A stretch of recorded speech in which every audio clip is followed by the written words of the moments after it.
Bisa nggak di-share berapa uang yang dikeluarin Halodoc di masa pandemi untuk bantu pemerintah menangani COVID-19? Untuk bangun fasilitas testing, fasilitas vaksin, konsultasi online, sampai dengan pengiriman obat ke pasien. Itu berapa ya Mas? Kalau kita main tebak-tebakan dikit boleh nggak Mas? Oke, kita mulai dari 10 miliar, Lebih. 20 miliar, Lebih. 30 miliar,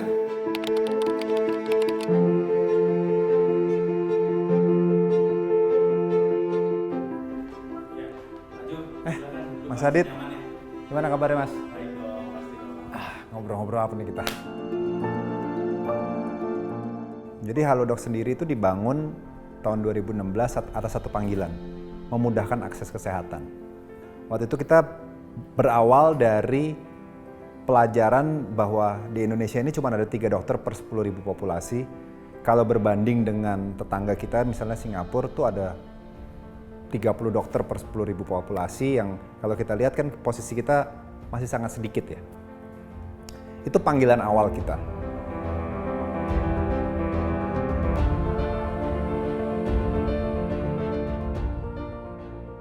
Waktu COVID-19 datang, kami merasa ini adalah masalah bangsa. Dan Halodoc sebagai produk anak bangsa, kita merasa ini bukan lagi masalah kita.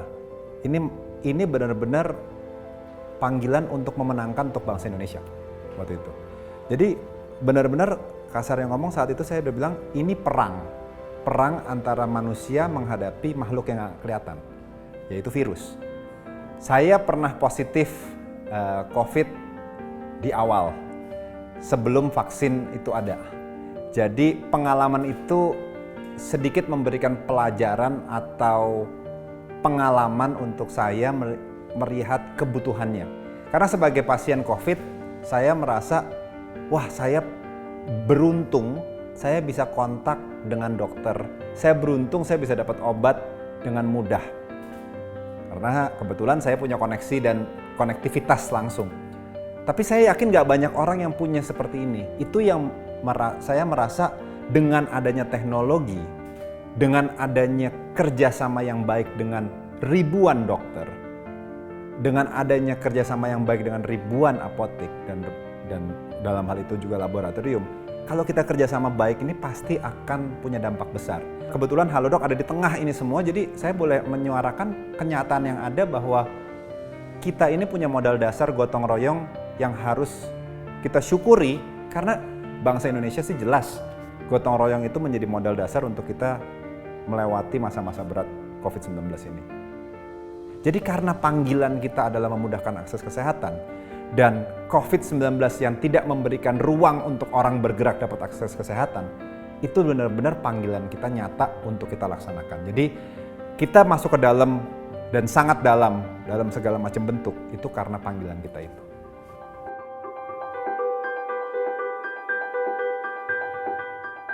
Kita sempat yang pertama bikin banyak tes, mulai dari PCR, antigen, dan segala macam tes, sampai kita rubah bentuknya dari tes ini menjadi vaksin. Kita sempat bangun drive-thru vaksin itu di 400 lokasi lebih, 424 kalau saya nggak salah, di seluruh Indonesia. Bayangin itu kita bangun benar-benar hari pertama vaksin itu ada, seminggu kemudian kalau saya nggak salah kita udah punya drive-thru. Ya kan, itu kita yang pertama dan kita bantu banyak sekali lah masyarakat bersama pemerintah.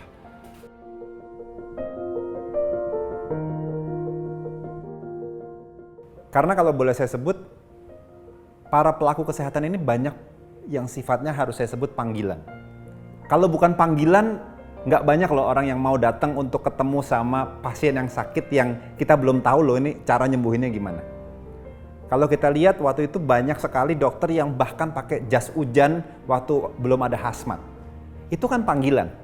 Jadi memang panggilannya orang kesehatan ini menurut saya sudah sangat dekat dengan kebutuhan pasien. Kata gotong royong itu adalah modal dasar bangsa Indonesia.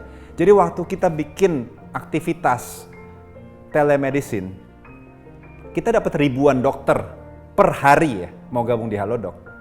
Bukan karena uang loh, itu karena semangat dokter mau bersama-sama bergandeng tangan bantu masyarakat. Waktu obat COVID sempat susah, kita banyak sekali dapat ratusan apotek yang benar-benar mati-matian berusaha untuk bisa dapatkan obat, bantu kita. Jadi kalau kita lihat itu benar-benar semangat gotong royong yang bangsa Indonesia benar-benar punya, karena semuanya sebenarnya dasarnya sudah punya panggilan. Dan didasari adanya semangat gotong royong, teknologi ini menjadi perekat aja, jadi cepat. Mas, bisa nggak di-share berapa uang yang dikeluarin Halodoc di masa pandemi untuk bantu pemerintah menangani COVID-19?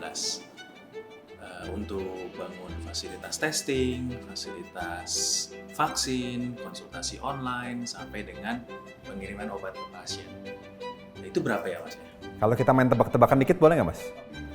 Oke, kita mulai dari 10 miliar, Lebih, 20 miliar, lebih 30 miliar, lebih dikit.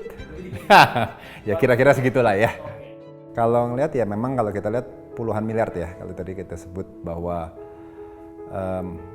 yang saat ini kalau kita melihat ke belakang, kita sama sekali tidak menyesal biaya langsung maupun tidak langsung kita keluarkan. Jadi bahwa kita merasa itu beban memang pernah terjadi, tapi dampaknya sekarang kita ngelihat banyak masyarakat yang sehat, banyak masyarakat yang happy. Money cannot buy. Itu sesuatu yang kita berharap bisa menjadi legacy, bisa menjadi satu kebahagiaan rakyat Indonesia yang moga-moga upaya kita bantu vaksinasi, upaya kita bantu testing, upaya kita bantu telemedicine itu sedikit ada dampak kepada keberhasilan kita rakyat Indonesia kumpul-kumpul lagi dan hidup normal lah sekarang.